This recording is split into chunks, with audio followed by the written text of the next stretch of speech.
नमस्कार भाइयों। ये जो क्लास है इसमें अपन राजस्थान की लोक देवियों के बारे में पढ़ेंगे। और इस क्लास में जो अपन लोक देवी पढ़ेंगे सबसे पहले वो अपने राजस्थान की लोक देवी है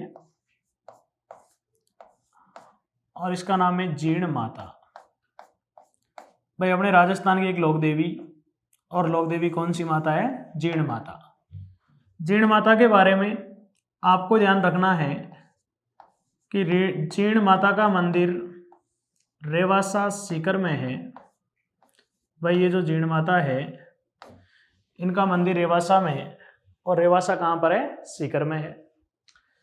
फिर अपन को ये ध्यान रखना है कि इस रेवासा में ही और रेवासा में ही ये जो मंदिर है ये मंदिर बना हुआ है हर्ष की पहाड़ी पर। तो जीर्ण माता का मंदिर रेवासा में बना हुआ है, हर्ष की पहाड़ी पर बना हुआ है। ये जो हर्ष की पहाड़ी है, मान लीजिए इस प्रकार से ये हर्ष की पहाड़ी है, यहाँ जीर्ण माता का मंदिर है।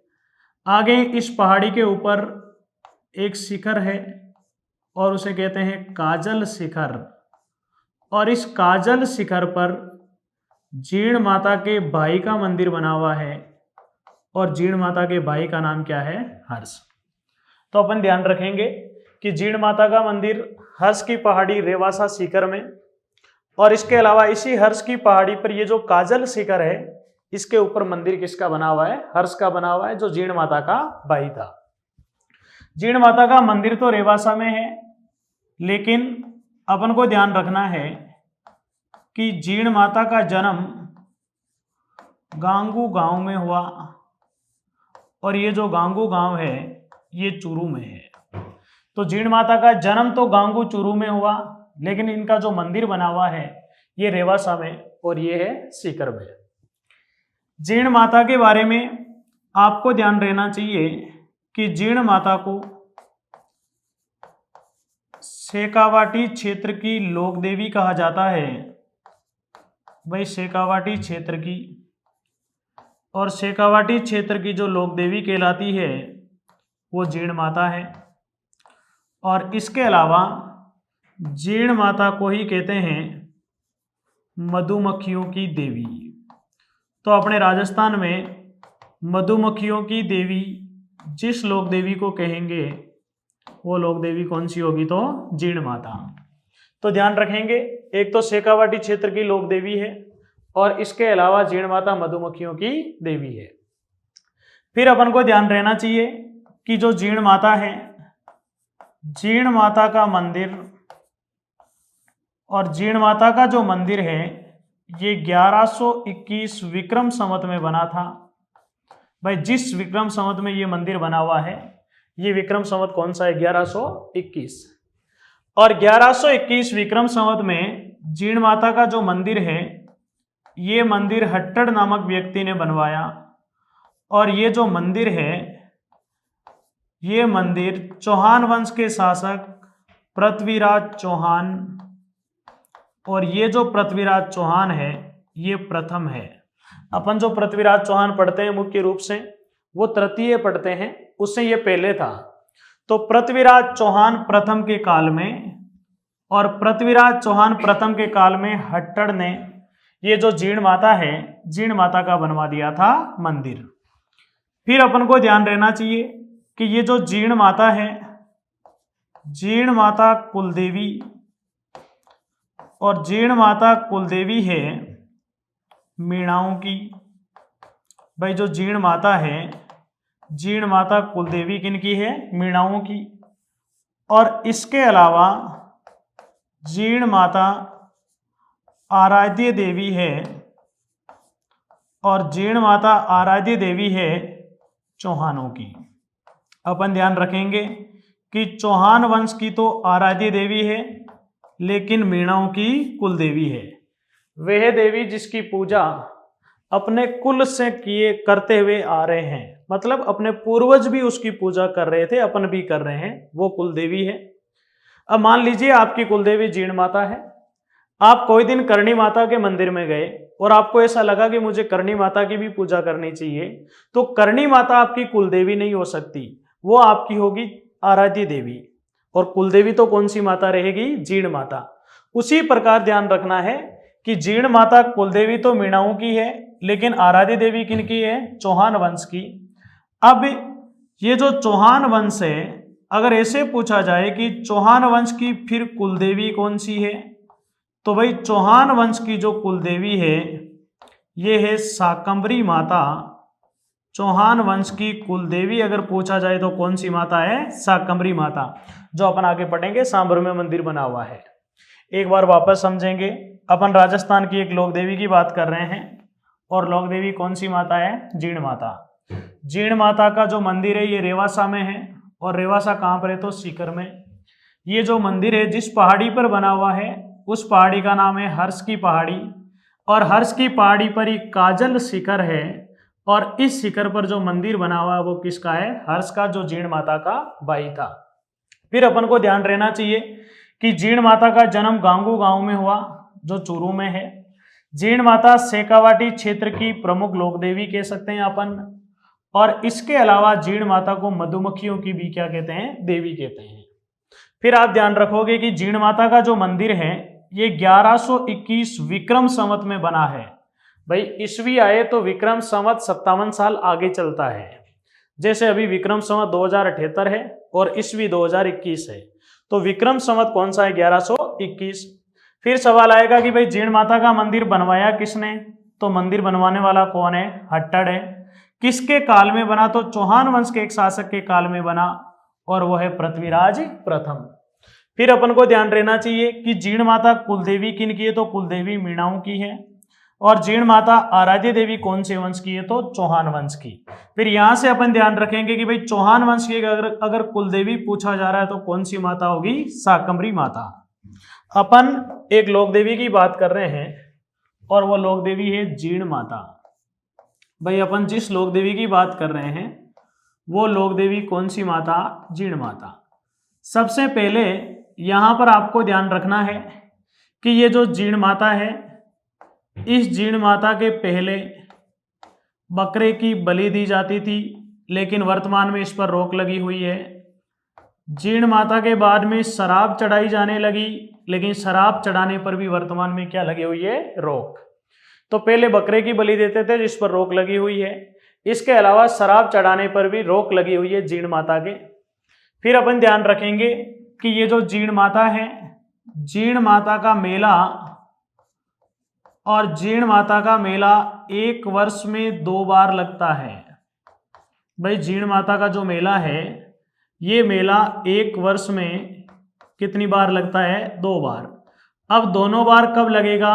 तो दोनों बार ये मेला लगेगा नवरात्रों में, और जिन जिन नवरात्रों में लगेगा, एक तो चैत्र महीने के नवरात्रों में लगेगा, और इसके अलावा अश्विन महीने के नवरात्रों में लगेगा। तो जीण माता का जो मेला है ये एक साल में 2 बार लगता है। ये अपन ध्यान रखेंगे। कब लगेगा? तो नवरात्रों में लगेगा, चैत्र के नवरात्रों में लगेगा, और कौन से नवरात्रों में? अश्विन के नवरात्रों में। तो इन दोनों नवरात्रों में माता का मेला लगता है। फिर अपन को ध्यान रहना चाहिए कि ये जो जीण माता है, जीण माता की प्रतिमा, और जीण माता की जो प्रतिमा है यानी जो मूर्ति है ये 8 भुजाओं की है, इसलिए इसे कहते हैं अष्टभुजी। तो अष्टभुजी प्रतिमा है कौन सी माता की? जीण माता की। इसके बाद में अपन को ध्यान रखना है कि जीण माता का जो मंदिर है, जीण माता का मंदिर, और जीण माता के मंदिर को तोड़ने का प्रयास एक मुगल शासक ने किया, और जिस मुगल शासक ने जीण माता के मंदिर को हानि पहुंचाने का प्रयास किया वो कौन है? औरंगजेब। तो भाई ज्यादातर जो हिंदू मंदिर है वो तोड़ने वाला शासक औरंगजेब भी था, तो औरंगजेब ने जीण माता के मंदिर को भी तोड़ने का प्रयास किया था।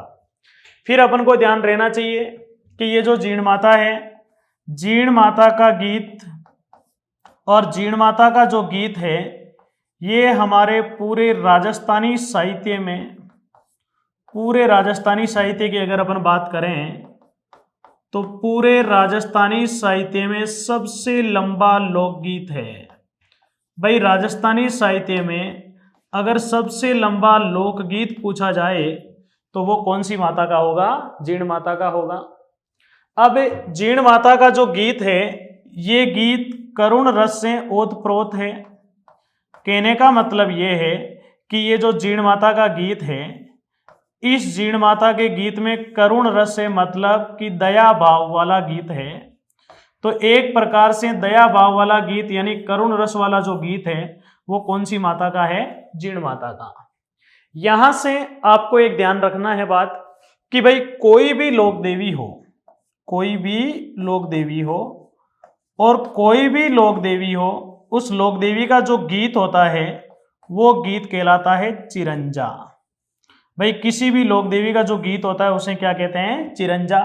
तो जीण माता का जो चिरंजा है ये हमारे राजस्थानी साहित्य में सबसे लंबा है। अब सवाल आता है कि भाई ये जो जीण माता का चिरंजा यानी जीण माता का जो गीत है वो कौन से लोग गाते हैं?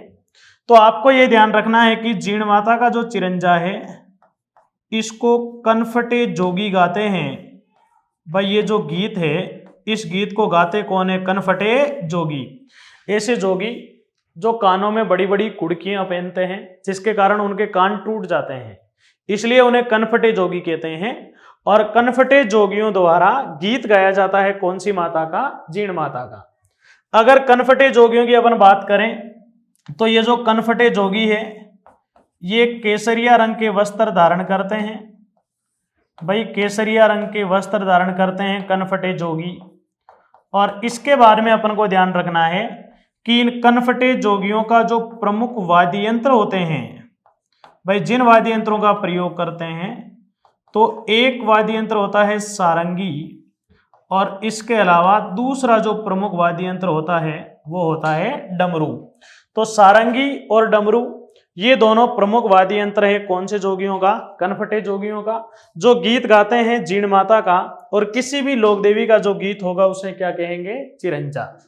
एक बार वापस समझेंगे। अपन राजस्थान की एक लोक देवी की बात कर रहे हैं और ये लोक देवी है जीण माता। ध्यान रखना है माता के बकरे की बलि नहीं देते हैं और वर्तमान में शराब भी नहीं चढ़ाते हैं। जीण माता का मेला एक साल में 2 बार लगता है। 2 बार कब लगेगा? तो दोनों बार नवरात्रों में लगेगा। नवरात्रे कौन कौन से महीने में? तो चैत्र और अश्विन। फिर आप ध्यान रखोगे कि जीण माता की जो प्रतिमा है यानी जो मूर्ति है वो 8 भुजाओं वाली है, इसलिए इसे क्या कहते हैं? अष्टभुजी। फिर सवाल आएगा जीण माता के मंदिर को तोड़ने का प्रयास किसने किया? तो किसने किया भाई? औरंगजेब ने किया। फिर अपन ध्यान रखेंगे कि जीण माता का जो गीत है वो हमारे पूरे राजस्थानी साहित्य में सबसे लंबा लोकगीत है। कौन से रस से ओतप्रोत है या कौन सा रस है इसमें? तो कौन सा रस है? करुण रस।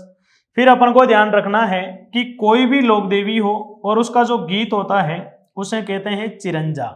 अब जीण माता का जो चिरंजा है वो कौन गाते हैं? तो कौन गाते हैं? कनफटे जोगी, जो केसरिया रंग के क्या धारण करते हैं? वस्त्र। अब कनफटे जोगियों के अगर वाद्य यंत्र पूछे जाए तो प्रमुख वाद्य यंत्र सारंगी है और दूसरा जो प्रमुख वाद्य यंत्र है वो कौन सा है? डमरू है। अपन राजस्थान की एक लोक देवी पढ़ रहे हैं और राजस्थान की जो लोक देवी पढ़ रहे हैं वो अपने राजस्थान की लोक देवी कौन सी माता है? जीण माता। तो अपन राजस्थान की एक लोक देवी पढ़ रहे हैं। कौन सी देवी पढ़ रहे हैं? जीण माता। तो जीण माता का जो मंदिर है ये मंदिर रेवासा में है, रेवासा सीकर में है। फिर सवाल आता है कि क्या राजस्थान में और भी जीण माता का मंदिर है? तो आपको ध्यान रखना है कि अपने राजस्थान में जीण माता का जो दूसरा मंदिर है और अपने राजस्थान में जीण माता का जो दूसरा मंदिर है ये मंदिर मारोट में बना हुआ है। और भाई मारोट कहां पर है? तो नागौर में। तो अपन को यहां से ये ध्यान रखना है कि जीण माता का राजस्थान में दूसरा मंदिर भी है, ये मारोट में। और मारोट कहां पर है? नागौर में। अब ये जो जीण माता है, जीण माता के जो श्रद्धालु है अपने राजस्थान के तो श्रद्धालु आते ही हैं, इसके अलावा और भी कुछ राज्यों से श्रद्धालु यहाँ पर आते हैं। तो जीण माता के जो श्रद्धालु आते हैं वो असम से भी आते हैं, असम से भी आते हैं। और इसके अलावा यहाँ पर जो श्रद्धालु है वो कहाँ से आते हैं? पश्चिम बंगाल। तो असम और पश्चिम बंगाल से भी श्रद्धालु आते हैं जीण माता के मंदिर में। अब जीण माता का जो प्रमुख मंदिर है रेवासा वाला, उस मंदिर के बारे में आपको ये ध्यान रखना है भाई रेवासा में जीण माता का प्रमुख मंदिर बना हुआ है। उसके बारे में आपको ध्यान रखना है कि उस जीण माता के मंदिर में ही एक और माता का मंदिर बना हुआ है और वो माता है बामरिया माता। तो सीधा सा सवाल आएगा कि भाई बामरिया माता का मंदिर कहाँ पर है? रेवासा में है। कौन सी माता के मंदिर में बना हुआ है? तो जीण माता के मंदिर में बना हुआ है। फिर आप ये ध्यान रखोगे कि जीण माता का जो रेवासा में मंदिर है, इस मंदिर में पांडव 5 भाई थे, आप सभी को पता है, और पांडवों की आदमकद मूर्ति है। भाई जो पांडव है इनकी एक साथ कैसी मूर्ति है? आदमकद। आदमकद का मतलब होता है आदमी जितना कद, यानी आदमी की जितनी ऊंचाई होती है, आदमी का जितना कद होता है, उतनी बड़ी मूर्ति बनी हुई है किनकी? पांडवों की। और ये कौन सी माता के मंदिर में है? तो जीण माता के मंदिर में है। इसके बाद में अपन को ध्यान रखना है, जीण माता का जो रेवासा का मंदिर है, इस मंदिर के ओरण में और इस मंदिर के ओरण में एक तालाब बना हुआ है। भाई ये जो मंदिर है इसके ओरण में एक तालाब है और उस तालाब का नाम है जोगी तालान। तो भाई जोगी तालान नामक जो तालाब है वो कौन सी माता के मंदिर के ओरण में बना हुआ है? तो जीण माता के मंदिर के ओरण में। यहां पर यह शब्द आया है ओरण। ओरण का मतलब यह होता है, मान लीजिए कोई भी मंदिर हो और उस मंदिर के आसपास का वो इलाका जहां पर वृक्ष काटने की मनाही हो, यानी वहां पर वृक्ष नहीं काटते हैं, और वो जो इलाका होता है उसी इलाके को क्या कहते हैं? ओरण। तो जीण माता का जो मंदिर का ओरण है रेवासा में, उस ओरण में एक तालाब बना हुआ है और उसका नाम क्या है? जोगी तालान। अपन राजस्थान की एक लोक देवी की चर्चा कर रहे हैं और वो लोक देवी कौन सी माता है? जीण माता। ध्यान रखोगे जीण माता का पहला मंदिर रेवासा सीकर में है, लेकिन दूसरा मंदिर कहां पर है? तो मारोठ में, और ये कहां पर है? नागौर। इसके अलावा जीण माता के मंदिर में असम से भी श्रद्धालु आते हैं और पश्चिम बंगाल से भी आते हैं। जीण माता का जो रेवासा में मंदिर है, उस मंदिर के अंदर बामरिया माता की मूर्ति है और इसके अलावा पांडवों की आदमकद मूर्ति भी है। फिर ध्यान रखना ये मंदिर है, इस मंदिर का जो ओरण है वहां पर एक तालाब है और उसका नाम है जोगी तालान। तो भाई इस प्रकार अपने राजस्थान की लोक देवी है जीण माता। ध्यान रखना है कि जीण माता मीणाओं की कुल देवी है और चौहानों की आराध्य देवी है। अगर चौहानों की कुल देवी पूछा जा रहा है तो फिर वो होगी शाकंभरी माता। कौन सी माता होगी? शाकंभरी। जीण माता के बाद में अपने राजस्थान की एक और लोक देवी अपन पढ़ेंगे। अपने राजस्थान की एक लोक देवी है और अपने राजस्थान की जो लोक देवी है उसका नाम है आई माता। भाई अपने राजस्थान की एक लोक देवी कौन सी माता?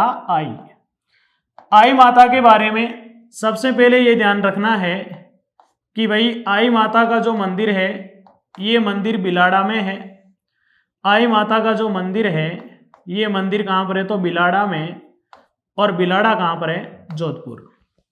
तो जोधपुर का जो बिलाड़ा है वहां पर आई माता का मंदिर बना हुआ है। यहां से ये ध्यान रखना ये जो बिलाड़ा है, इस बिलाड़ा को और बिलाड़ा को कहते हैं राजा बलि की नगरी अपने राजस्थान में। और अपने राजस्थान में राजा बलि की नगरी पूछा जाए तो यहां पर कौन सा राजा रहा? बलि। और राजा बलि की नगरी पूछी जाए तो क्या होगा भाई? बिलाड़ा होगा। फिर अपन को ध्यान रखना है कि ये जो बिलाड़ा है, इस बिलाड़ा को और बिलाड़ा को अपने राजस्थान का दूसरा पुष्कर भी कहते हैं। भाई ये जो बिलाड़ा है, इस बिलाड़ा को अपने राजस्थान का क्या कहते हैं? दूसरा पुष्कर। पहला पुष्कर सबको पता है अजमेर में है। अगर ऐसे पूछा जाए कि राजस्थान का दूसरा पुष्कर क्या है तो क्या है? बिलाड़ा है। फिर अपन को ध्यान रखना है बिलाड़ा के बारे में ही। बिलाड़ा में चैत्र अमावस्या के दिन, तिथि याद रखना है चैत्र अमावस्या, और बिलाड़ा में चैत्र अमावस्या के दिन एक मेला लगता है और उस मेले को कहते हैं नौ सती मेला। अपने राजस्थान में नौ सती का जो मेला है ये मेला बिलाड़ा में लगेगा और जिस तिथि को लगेगा वो तिथि कौन सी है? चैत्र अमावस्या। तो चैत्र की अमावस्या को राजस्थान में नौ सती का मेला भी कहाँ लग रहा है? बिलाड़ा में। इसके अलावा ये जो बिलाड़ा है, इस बिलाड़ा में वैशाख पूर्णिमा को भाई ये जो बिलाड़ा है यहाँ पर वैशाख पूर्णिमा को एक मेला लगता है और वो है महामाई मेला। बिलाड़ा में वैशाख पूर्णिमा को एक मेला लगता है और वो कौन सा मेला है? महामाई मेला। तो ये चार चीजें बिलाड़ा के बारे में याद रखना है। एक तो बिलाड़ा को राजा बलि की नगरी कहते हैं, इसके अलावा अपने राजस्थान का दूसरा पुष्कर भी कहते हैं। यहाँ पर चैत्र अमावस्या को 9 सती का मेला लगता है। इसके अलावा वैशाख पूर्णिमा को यहाँ पर जो मेला लगता है वो कौन सा मेला लगता है? महामाई मेला। अपन एक लोक देवी पढ़ रहे हैं आई माता। आई माता का जो मंदिर है वो बिलाड़ा में है और बिलाड़ा कहाँ पर है? जोधपुर में। यहां से आपको ये ध्यान रहना चाहिए कि ये जो आई माता है, आई माता के बचपन का नाम या अपन कह सकते हैं वास्तविक नाम, और आई माता के बचपन का नाम था जीजीबाई। ये जो आई माता है, आई माता के बचपन का नाम क्या था? जीजीबाई। फिर जीजीबाई ने अपना गुरु बनाया राजस्थान के लोक देवता को, और जिन लोक देवता को बनाया वो है रामदेव जी। तो ध्यान रहना चाहिए कि आई माता के बचपन का नाम जीजीबाई है। जीजीबाई का गुरु पूछे तो रामदेव जी, सीधा आई माता के नाम से पूछ ले कि भाई आई माता का गुरु कौन, तो भी कौन? रामदेव जी। ऐसा कहा जाता है कि जीजीबाई ने बिलाड़ा में ही नीम वृक्ष के नीचे बैठकर, बिलाड़ा में ही नीम वृक्ष के नीचे बैठकर 11 नियम चलाए। भाई बिलाड़ा में नीम वृक्ष के नीचे बैठकर कितने नियम चलाए? 11। और 11 नियमों के साथ ही एक पंथ यानी एक संप्रदाय चलाया और उसका नाम है आई पंथ। तो ध्यान रखना है, आई पंथ की स्थापना जीजीबाई ने की। आई पंथ में कुल कितने नियम है? 11 नियम। आई पंथ की स्थापना कहाँ हुई? बिलाड़ा में। और आई पंथ की स्थापना करने के बाद ही जीजीबाई को है, जो जीजीबाई है इन्हें कहा जाने लगा आई माता। अपन राजस्थान की एक लोक देवी पढ़ रहे हैं, लोक देवी का नाम है आई माता। यहां से ध्यान रखोगे मंदिर बिलाड़ा में है, जो कहां पर है? जोधपुर। इसके बारे में अपन को ये ध्यान रखना है, ये जो बिलाड़ा है ना, इस बिलाड़ा को कहते हैं राजा बलि की नगरी। इसके अलावा ये जो बिलाड़ा है इसे राजस्थान का दूसरा पुष्कर कहते हैं। फिर ध्यान रखना है कि बिलाड़ा में 9 सती का मेला लगता है, जिस तिथि को वो तिथि है चैत्र अमावस्या। इसके अलावा बिलाड़ा में वैशाख पूर्णिमा को महामाई मेला भी लगता है। ये जो आई माता है इसके बचपन का नाम, और आई माता के बचपन का नाम जीजीबाई। जीजीबाई का जो गुरु है वो रामदेव जी। फिर ध्यान रखना है जीजीबाई ने नीम वृक्ष के नीचे बैठकर 11 नियमों के साथ एक पंथ चलाया, और उस पंथ का नाम क्या है? आई पंथ। तो भाई जो आई पंथ है, इस आई पंथ में कितने नियम है? 11 नियम। फिर अपन आगे बढ़ते हैं। तो आई माता के बारे में आपको ध्यान रखना है कि आई माता के जो मेले हैं, भाई बिलाड़ा में लगेंगे मेले, और आई माता के जो मेले हैं, आई माता के मेलों को कहा जाता है तीज मेले। ध्यान रखना है, अपने राजस्थान में तीज मेले कौन सी माता के मेले कहलाते हैं? आई माता के मेले। तीज मेले इसलिए कहते हैं क्योंकि हर तीसरे महीने में मेले लगते हैं ये। तो हर तीसरे महीने में लग रहे हैं, इसका मतलब है एक साल में ये जो मेले हैं वो मेले कितनी बार लगेंगे? 4 बार। पहली बार चैत्र महीने में लगते हैं, पहली बार चैत्र महीने में लगते हैं। फिर दूसरी बार अगले ही महीने में लग जाते हैं, वैसे वैशाख में लगते हैं। फिर ध्यान रखना ये मेले लगते हैं भाद्रपद महीने में मेला लगेगा, और इसके अलावा ये मेला लगेगा माघ महीने में। यानी एक साल में 4 बार मेले लग रहे हैं। चैत्र महीने में लग रहा है, वैशाख में लग रहा है, भाद्रपद में लग रहा है और माघ में लग रहा है। इसीलिए ये जो आई माता के जो मेले हैं उन्हें कौन से मेले कहते हैं? तीज मेले। तो तीज मेले जिस लोक देवी के लगेंगे वो आई माता है। और ये जो मेले हैं वो इन महीनों में जिस तिथि को लगेंगे वो शुक्ल पक्ष की तिथि है, और शुक्ल पक्ष की तिथि कौन सी है? द्वितीया। जैसे चैत्र शुक्ल द्वितीया आई माता का मेला लगेगा, वैशाख शुक्ल द्वितीया आई माता का मेला लगेगा, भाद्रपद शुक्ल द्वितीया मेला लगेगा, और माघ शुक्ल द्वितीया को भी मेला लगेगा। तो ये जो मेले इन्हें तीज मेले कहा जाता है। कौन सी माता के मेलों को कहते हैं? आई माता। फिर अपन को ध्यान रखना है कि ये जो आई माता है और आई माता का जो मंदिर होता है, आई माता के मंदिर को दरगाह भी कहते हैं, आई माता के मंदिर को थान भी कहते हैं, और आई माता के मंदिर को कहते हैं वडेर। तो दरगाह, थान या वडेर कौन सी माता का मंदिर कहलाता है? आई माता का। भाई आई माता का जो मंदिर है इसको दरगाह भी कहते हैं, थान भी कहते हैं और वडेर भी कहते हैं। फिर अपन को ध्यान रहना चाहिए कि ये जो आई माता है, आई माता के मंदिर में, और मंदिर में जहाँ मुख्य मूर्ति रखनी चाहिए वहाँ पर दीपक रखा हुआ है। वहाँ पर क्या रखा हुआ है? दीपक। और ऐसा माना जाता है कि ये जो दीपक है, इस दीपक की लौ से केसर टपकती है। तो भाई दीपक की लौ से केसर टपकती है कौन सी माता के मंदिर में? आई माता के मंदिर में। दीपक की लौ से जो काजल टपकता है उसे क्या कहते हैं? केसर। फिर अपन को यहां से ध्यान रहना चाहिए कि आई माता के मंदिर में और आई माता के मंदिर में गुर्जर जाति के लोग भाग नहीं लेते हैं। गुर्जर जाति के लोग भाग नहीं लेते हैं। गुर्जर जाति के लोग आई माता के मंदिर में भाग नहीं लेते हैं। और आई माता के मंदिर का वर्तमान जो दीवान है, यानी वर्तमान में जो देखरेख करने वाला है, उनका नाम है माधो सिंह। तो आई माता के मंदिर का दीवान पूछा जाए तो कौन होगा? माधो सिंह। अपन एक लोक देवी की बात कर रहे हैं, उनका नाम है आई माता। आई माता के मेलों को तीज मेले कहा जाता है। एक साल में 4 बार लगते हैं। चैत्र महीने में लग रहा है, वैशाख में लग रहा है, भाद्रपद में और माघ में, और शुक्ल पक्ष की द्वितीया तिथि को लगेगा।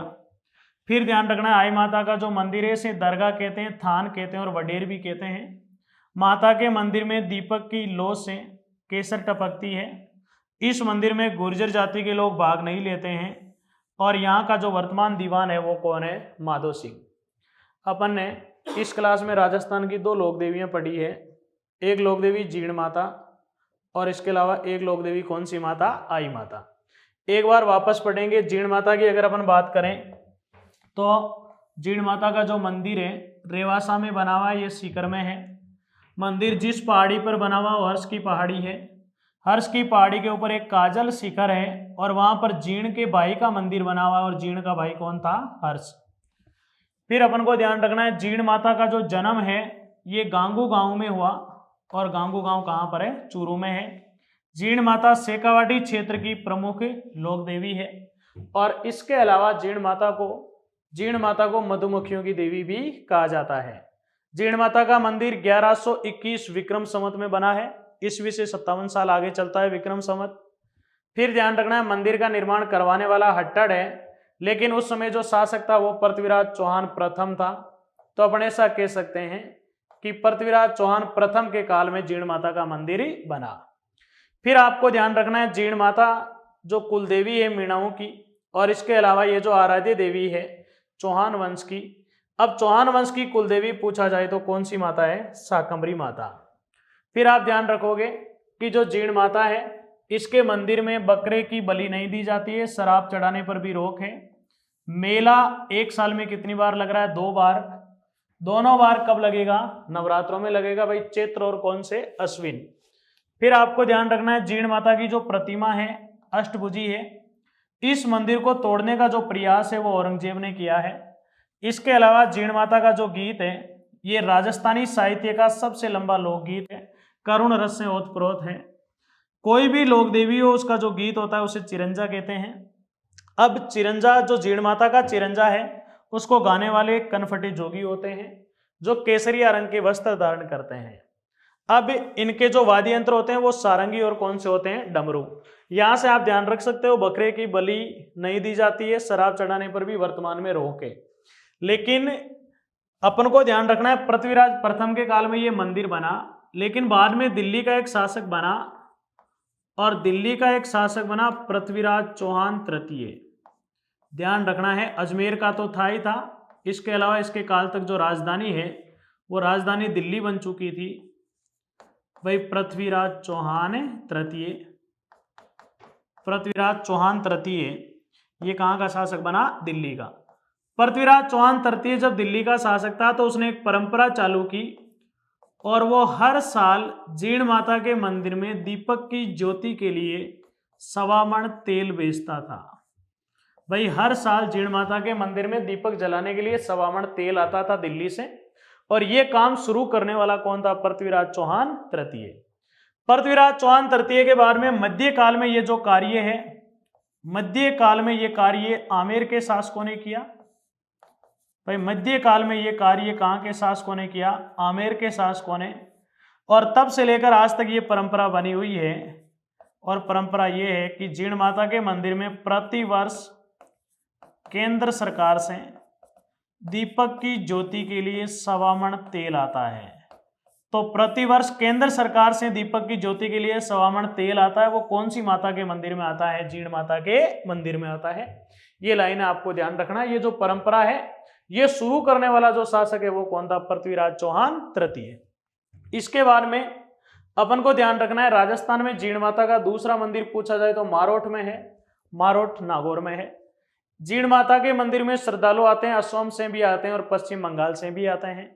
जीण माता का जो रेवासा में मंदिर है, इस मंदिर के अंदर बामरिया माता का मंदिर बना हुआ है और पांडवों की आदमकद मूर्ति भी है।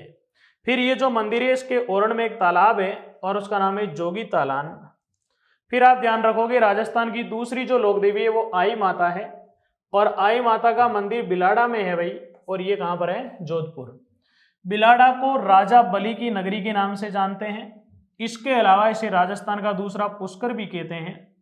फिर ध्यान रखोगे कि बिलाड़ा में चैत्र अमावस्या को एक मेला लगता है, वो कहलाता है नौ सती का मेला। तो राजस्थान में नौ सती का मेला पूछा जाए तो वो कहाँ पर लगेगा? बिलाड़ा में। वैशाख पूर्णिमा को एक मेला लगता है और वो है महामाई मेला। फिर ध्यान रखना है कि आई माता के बचपन का नाम जीजीबाई था और इन्होंने अपना गुरु रामदेव जी को बनाया। फिर जीजीबाई ने नीम वृक्ष के नीचे बैठकर 11 नियम चलाए और 11 नियमों के साथ एक पंथ चलाया, संप्रदाय चलाया। वो कौन सा? आई पंथ। तो भाई आई जो पंथ है, इसमें कितने नियम है? 11 नियम है। इसके बारे में अपन ने आगे ये पढ़ा कि आई माता के जो मेले हैं उन्हें तीज मेले कहते हैं। एक साल में 4 बार लगते हैं। पहली बार चैत्र में लगेंगे, दूसरी बार वैशाख में, तीसरी बार भाद्रपद में, चौथी बार माघ में, और शुक्ल द्वितीया इनकी तिथि रहती है। आई माता का जो मंदिर है उसे दरगाह कहते हैं। इसके अलावा इसे थान भी कहते हैं और वडेर भी कहते हैं। इस माता के मंदिर में दीपक की लौ से केसर टपकती है, काजल टपकता है, उसे केसर कहते हैं। और उस काजल को ऐसा माना जाता है कि अगर किसी के आंखों की रोशनी कम है और आंखों पर लगाते हैं तो ठीक हो जाती है आंखें, ऐसा मानते हैं। फिर आपको ध्यान रखना है कि ये जो मंदिर है इसमें गुर्जर जाति के लोग भाग नहीं लेते हैं। और इस माता का जो मंदिर है, इसका वर्तमान जो दीवान है वो दीवान कौन है भाई? माधो सिंह। तो इस प्रकार अपन ने 2 लोक देवियां पढ़ी इस क्लास में, जीण माता और आई माता। एक विशेष सूचना ये है आपके लिए कि अपना एप्लीकेशन आ चुका है, जिसको रेगुलर क्लासें लेनी है, रेगुलर बेस लेने हैं। उसके बारे में इतना सा ध्यान रखना है कि ये जो सब्सक्रिप्शन है इसमें लिंक दिया हुआ है प्रीतम राजस्थान, वो आप वहाँ से एप्लीकेशन डाउनलोड कर सकते हैं और उसमें रेगुलर जो क्लासें हैं कल शाम तक वो क्लासें शुरू हो जाएगी। धन्यवाद।